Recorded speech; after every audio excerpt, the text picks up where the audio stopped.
how do we communicate with a website. Most of you probably know this already, but I will mention it in this video just so we can get a quick refresher. We explained all of these attacks in the previous video, but it's important we know the basics behind communication between a client and a website.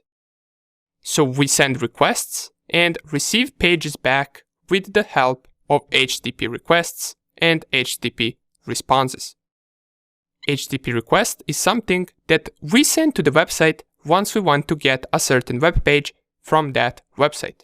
And HTTP response is a response from the website telling us that either it found the page that we were looking for or it didn't.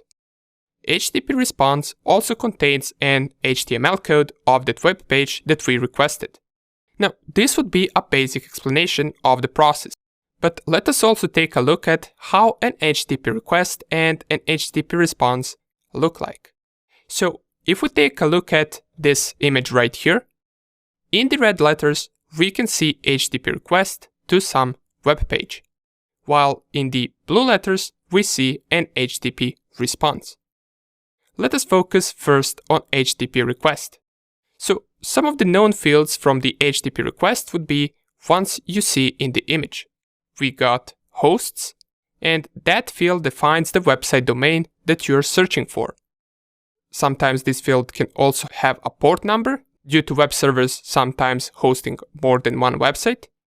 Besides that, we also got the user agent field, and this field is used by server to identify the client that is connecting to the server.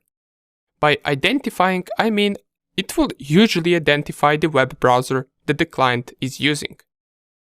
HTTP request can also have cookies, which we can't see here in this picture, but what cookies are values exchanged between a client and the server that are used for holding data and information about a certain session that the user has. Sometimes an HTTP request can also have authorization parameter, which is used to check for the identity. With this parameter, usernames and passwords are sent to the website. On the other hand, we got an HTTP response, which also has some special fields of its own. First thing we see is the status code. Now, a field called status code doesn't exist, but the value will be stored in the first line of the response. Most of you encountered at some point an 404 error once you try to search for a certain web page, and 404 in this case is a status code.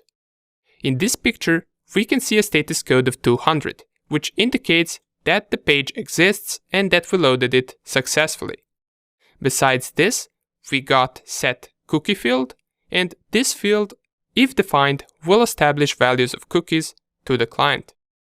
This value server can use later to identify the client and to also store client's data. We also got field called cache control, and this field is used if the content of the response should get stored inside the browser of the client or not. And we also got content length that will tell us size of the response in bytes. Below all of these fields, we can see HTML tags opening, and down there is the web page that we requested from this website. It sends us the web page code that will then get rendered inside of our browser, and it will show us the web page. Simple as that. Great. Now that we refreshed our memory about this, let us finally start attacking websites. See you in the next video.